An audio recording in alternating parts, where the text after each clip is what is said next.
Hey guys, Total Control 871. I am chiming in tonight with the next edition of preparation how-to video for re-entering into homelessness. Just some tutorials. I really don't feel like doing a video tonight, but I am pushing through the depression because I understand how incredibly important it is to uh, to talk about these particular talking points tonight, um, especially so freshly in the wake of the devastating news. If you don't know, I'll just very quickly bring you up to speed.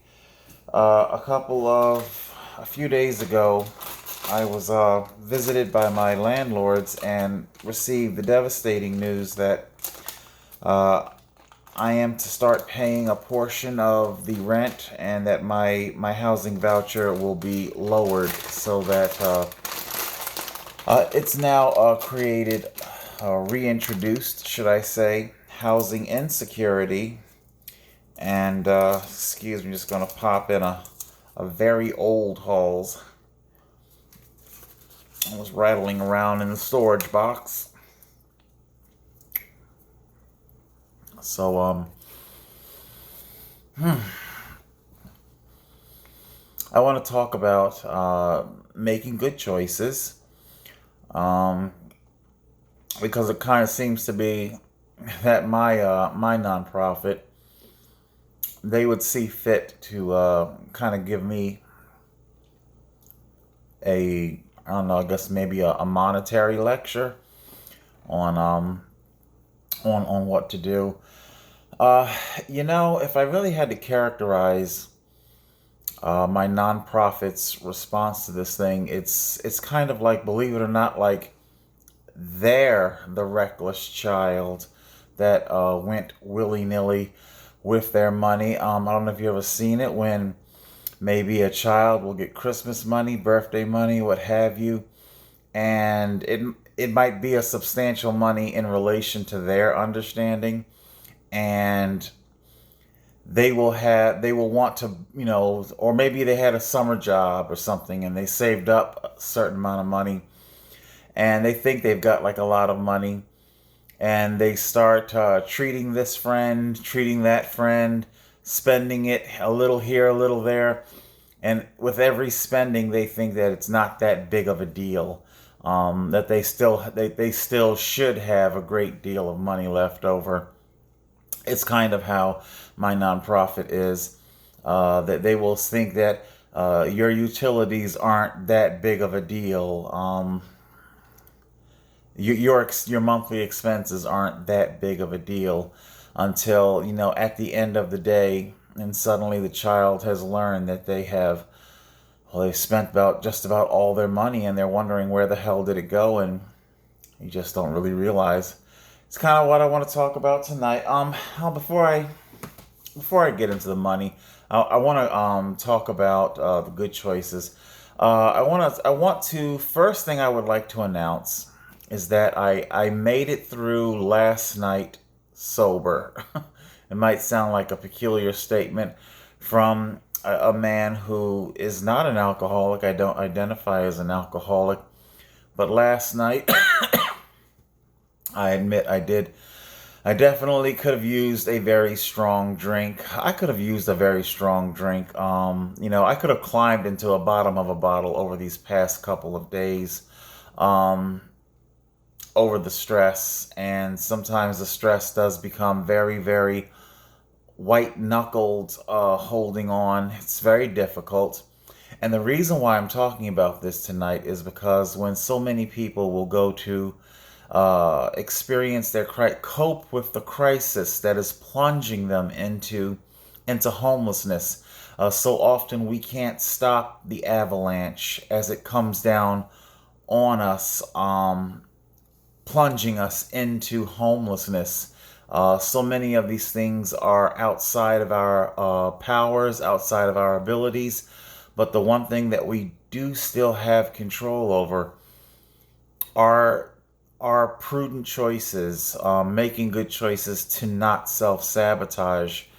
Um, I've spoken about it before. Alcohol, like, put it like this: if I would have gone on like a 2 day bender, just drinking, it's not so much while you're intoxicated, it would be now. The chemical imbalance post intoxication, at least with me anyway. I don't know about you, but with me, it's the post intoxication that I find the most difficult. And I don't mean hangover. I've never had headaches and things like that from drinking. Drinking gave me a headache or caused me pain like that, I wouldn't I wouldn't drink. But it's just simply I'm already dealing with so much depression. Uh, Alcohol will momentarily suspend depression. However, when the alcohol abates, it comes to make you experience the depression that you put the pause button on, as well as charge interest. Alcohol charges interest. Predatory, payday loan type of predatory interest, so the kind of emotional rigor that alcohol will ultimately send you on, it can, what it offers versus what it wants in return. And if there's anything you guys should know about me by now, is that I don't get into things where there's not a really good payoff. It's why there's a lot of things that I don't own, because it's just not a very equitable deal. Um, so yeah, when you learn that, the job is restructuring, you've been given a termination date, um, or if you've been fired there on the spot, whether it was a lawful termination or an unlawful termination, the first thing you need to do, just like how my bait and switch, whether it's whether it's lawful or not, the first thing I need to do is start making preparations for my own survival. And that's what you need to do. Um, this is real life. I just got finished watching some SVU on Hulu. I tell you, after my own legal traumas and everything, I can never watch any of the Dick Wolf series franchises anymore, any of the Law and Orders anymore. Um, the same way I used to when I was a kid coming up. And it's so sad because so many people, they do think that law enforcement and attorneys and prosecutors and defense attorneys are going to be there to help you, when that simply isn't really the case. Very, very rarely, you know. Most of it's just fiction. So, kind of also, I guess, while I'm on that topic, I will pivot and talk about much of the cause of the depression, because it's not just simply the monetary impact that's happening to me. It's the sense of betrayal from my from my nonprofit. Ironically enough, I even tried explaining this to Jason. What so many of these things all have in common: employers that unlawfully terminated me, state police, local police, Jewish family services. What all of these things have in common is that they're supposed to be organizations that help you. And I was victimized by everyone. And people wonder why I'm so fucked up. It's why I had that initial breakdown, wanting to kill yourself. That's what that's what that's how it leaves you feeling. More lies, more deceit. I work my ass off, adhering to the rules of engagement of society, whether you want to call it conservative, moderate, whatever. I didn't wait around looking for my handout. I worked for everything that I had. And even when I realized that I would never have enough, I wasn't even a sore loser about that. I was ready to reconcile my life to an entire lifetime of room rentals and working shit jobs until I ambled into, yeah, I think when I was about maybe 35, I kind of had that little epiphany that, okay, this is I'm never going to get my just due in life. So I'll just continue like I am, renting the rooms, working until I'm finally old enough to move into a senior housing, and there you go. But unfortunately, post '08 collapse and a whole cascading thing of things after that would rob me of even the most modest of lives, even the most modest. Um, okay, so like I said, you have to forgive me. It's like I said, it wasn't really, my head wasn't really into this video tonight. So like I say, as your life is unraveling, please don't drink, don't drug. Um, the interest that the drug and the drink will charge you is absolutely devastating. And when I say this, I fully understand that the depression that you're looking to escape can even be suicidal depression. Um, because it can be very, very right there on the line. It's like I can either reach for alcohol or I can reach for a straight razor. Finding some sort of third alternative is next to impossible so often. So, for those of you out there who are so quick to judge um, the homeless who become addicted to drugs and alcohol post life collapse, I'm sharing this with you tonight as well. That this is how it happens.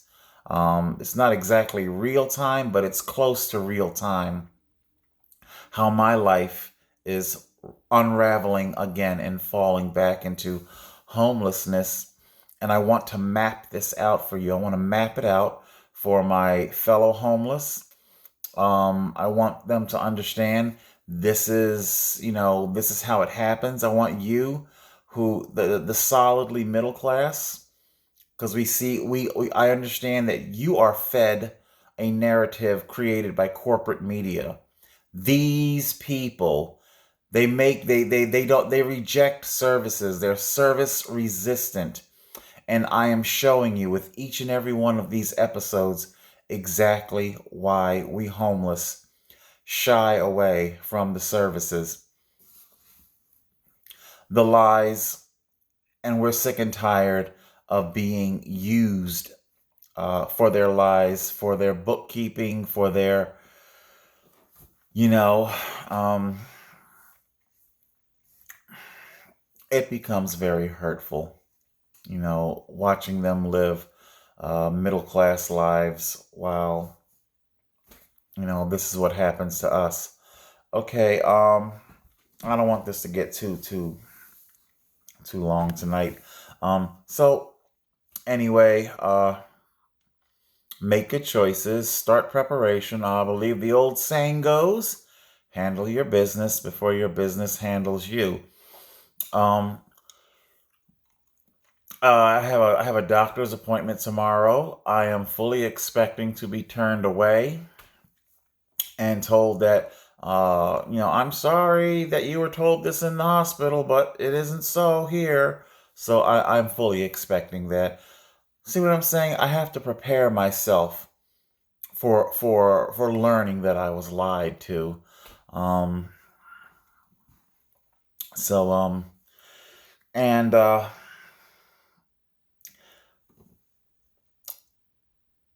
had small, moderate success at the county building, at least getting the paperwork turned in. I haven't gotten a determination yet over um, a food stamp increase. So it's just a waiting game right now. I don't know how I don't know how much everything's going to be. It's a waiting game. Um, and it is very disconcerting. Depression. Um, so yeah, while you're going through this, use your time correctly and wisely. Um, your last couple of months, whatever the case may be with your housing that you're in, because I'm speaking now to the people who are about to go into homelessness the first time. Make sure you get a copy of your lease. You're going to need that lease to go and rent a post office box, okay? You can't just simply go there with money in hand. You're going to need a lease, someplace where you currently live, to rent a mailbox. If there is a different way, it's very long, drawn roundabout. Just simply do yourself a favor. Utilize your lease, because once your lease is up, then it's up, and these things are going to become difficult. So do that, and then you'll have your way of receiving mail. Keep that mailbox up and running. That's very critical. I cannot even begin to tell you. Yeah, that would be one of the things that I guess Nicole would expect you to just figure out. It's not no big deal. Anyway, so make sure you do that. Other things like if you know for fact that all is lost, come to terms as soon as possible when you know it's all going tits up, it's all going bad. Um, then whatever savings you have, don't waste it on the rent. Especially if you're in the middle of a lease and the money won't last you to the end of a lease anyway. Like I said, there is a difference vacating a property with a balance versus being forcibly evicted. Those are two different things. You don't want the eviction. You don't want to have a balance either. That's pretty bad. That's pretty bad too, but trust me, if you have an eviction, it can make things extremely difficult for you later. You want to avoid that at all costs. Um, let's see. So, whatever money you have, if you have an automobile, you're going to want to maintain that automobile for as long as you can. If you know you can't stop the homeless avalanche. Um, And yeah, camping gear. You guys have seen. Just go check out my Camp Evergreen series. Get proper gear, stuff that you're going to need for survival. You know. Uh, so yeah, that's what you're going to do. All right, I'm going to wrap this up with probably some more economic talking points. So I want you guys, please stay away from the drugs and the alcohol. Make good choices. Also, before I finish talking about drugs and alcohol, don't just it don't give in to the depression to turn to drugs and alcohol while your life is unraveling, and don't turn to drugs and alcohol to commemorate a win. A win, meaning if I were to get a favorable determination from food stamp office, um, definitely that is not a time to woohoo. Oh, phew. That's not a time to do that. It's not a time to celebrate with alcohol. I've seen people make bad choices in that regard as well. It's just one small battle. It's not a time to stop. It's not a time to rest on your laurels. You have to keep on going. Um, So yeah, do that. Uh, Actually, what also made me want to do this video tonight was that I was rifling through some old paperwork when a solicitation came in the mail, and I was like, you know what, this is. I want to talk about this. Let's go through our progression. Okay. Step one. You guys seeing that? Buy the food. It's just like one bill. One. I wish that was the monthly bill. It's like a week's of shopping right there. Step one, you spend money to buy the food. You then spend more money. Okay, where are we at here?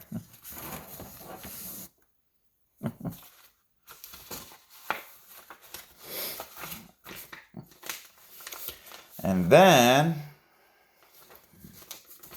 I'll tell you, I'm a mess.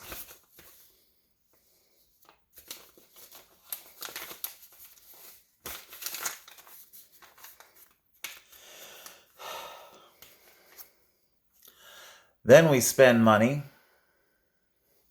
to both refrigerate the food and cook the food. Okay. And then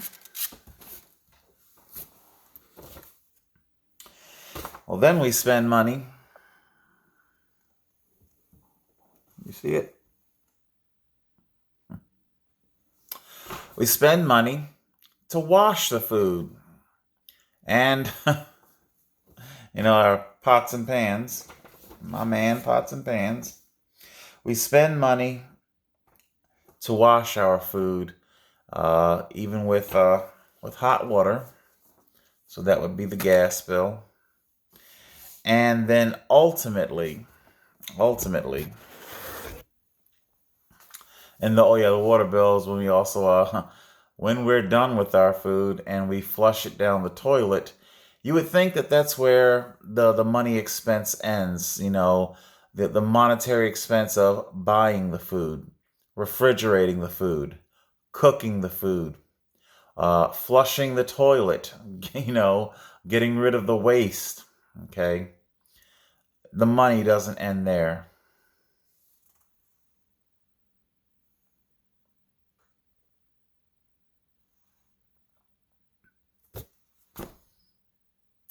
You have to spend money to even get rid of that. About $250 is what my landlord explains to me that it has to be done somewhere between 1 and 2 years, I guess, depending on how often. I don't know. I guess people. I mean, from what I am not an expert. I don't think it's a large septic system. I think it's small. I think the septic system was constructed with this house's square footage. Uh, in It's like the house is just like just under 500 square feet, I believe, and it's obviously it's small, so it probably will have to be done about once a year and a half, or something like that at most. And that's going to be $250. Now I understand that's not a monthly expense, but the analogy that I can best convey to you of the stress that I'm under right now is like I was saying in one of the previous episodes. Have you seen the juggler? And they've got the stick and they put a plate on the stick and they spin the plate, and it's a whole array of these, because that's the daredevil thrill. How many plates can you keep spinning at once? That's the economic situation that I'm under right now. With the rent and being imposed, it's like I already had an array of plates spinning, and now you just doubled that array. I went from, like, I don't know, maybe 10 plates to 20 plates, 25 plates. And it's extremely difficult. And the plates are, once that rent goes into effect, the plates are going to start wobbling and they're going to start to crash. I was checking out the bike's trailer, the bed, the wheels are already rusted up pretty good. The bed of the trailer, it's starting to sag in there a little bit.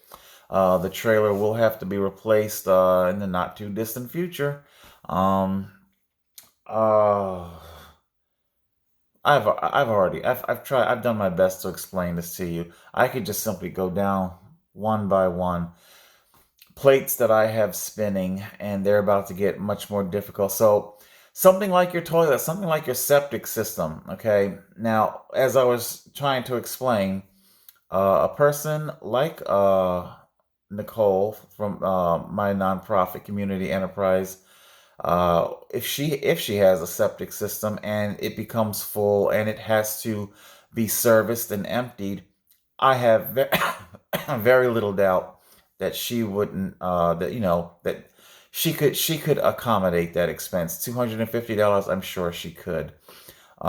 Me, if you'll excuse the pun, I would be up shit's creek, literally and figuratively.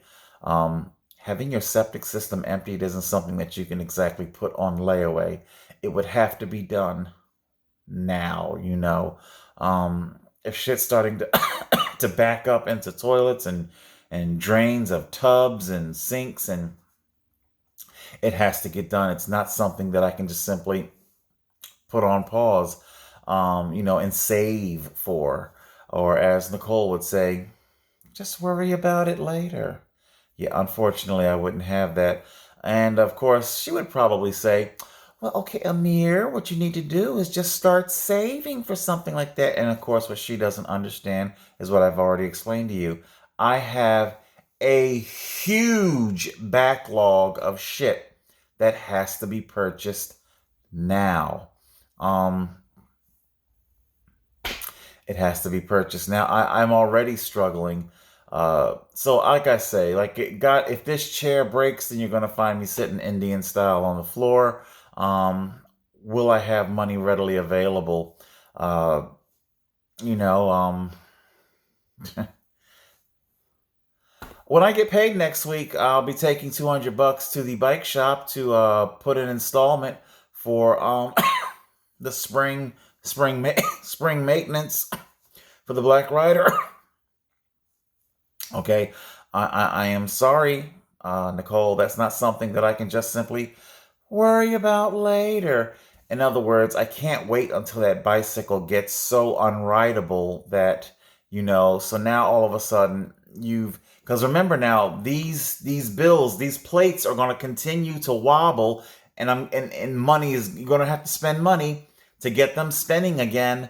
Okay, so I can't end up stuck in this house with a prisoner of this house with no transportation, because that's where it's all going.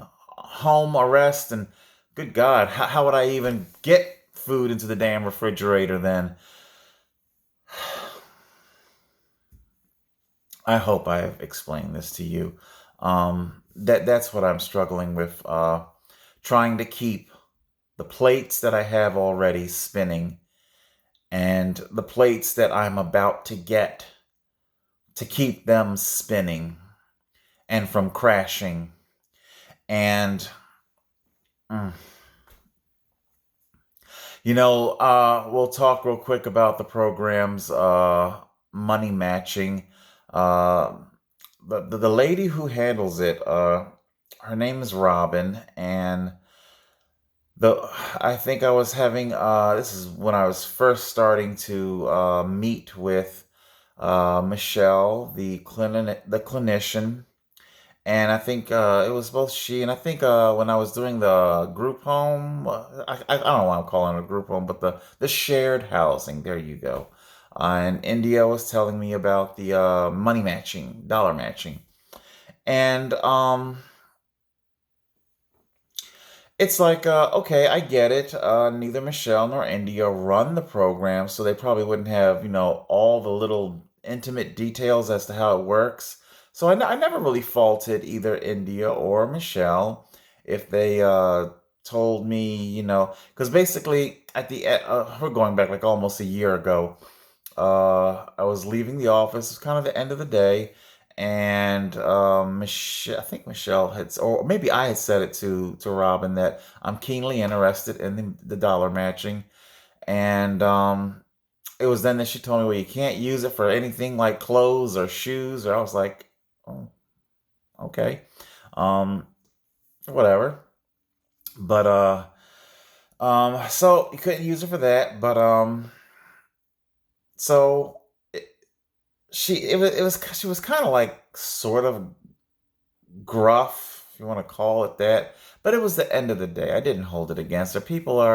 She probably didn't want to be bombarded with, all these questions. So I didn't really, brush it off. Maybe I caught her on an off day or what have you. And anyway, back in, I think it was, do I want to say November or December? No, no, no. This was January of this year, when Robin just acted out on me.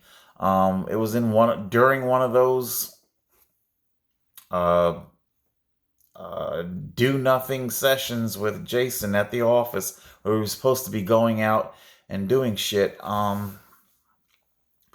And I wanted to use the dollar matching for a Surly bike trailer, and a toolkit and a bike stand. I am looking to liberate myself from the annual maintenance.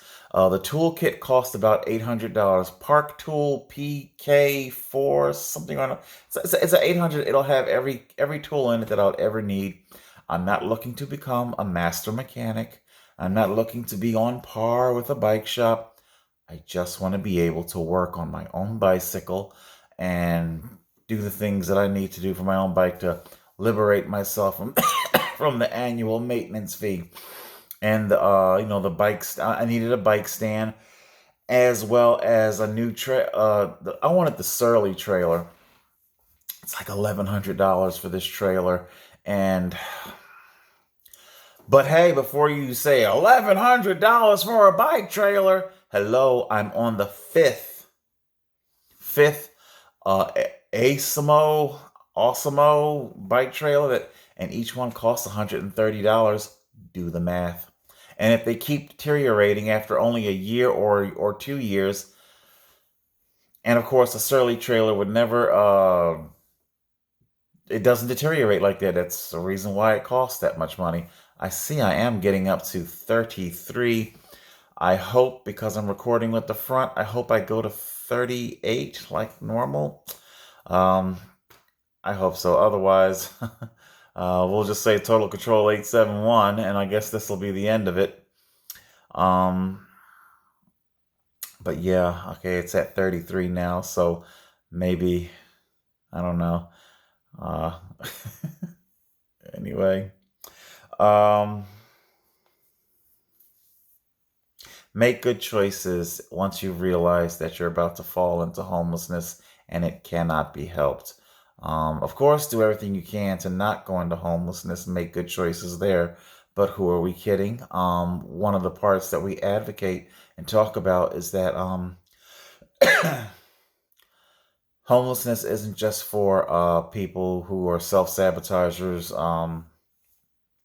criminals, and drug addicts. It can happen to anybody. So uh, make your good choices. Res- don't reach for the alcohol to self obliviate. Because I understand the depression of the situation can be extreme, very extreme, even leading you to the feelings of suicidal depression. Um, Alcohol in those regards is not your friend. Uh, it's a deal with the devil. So anyway, okay, yeah. So like I was saying with Robin really jumped down my throat. I know I got see how I get sidetracked. Um, she really jumped down my throat, man. It was like during this. I was sitting there with Jason, and we were talking about. I was like, oh yeah, I'd like to do the dollar matching for. She was like, no, I said you can. I said, wait a minute. I'm kind of tired tonight, and I don't want to mischaracterize how Robin spoke to me.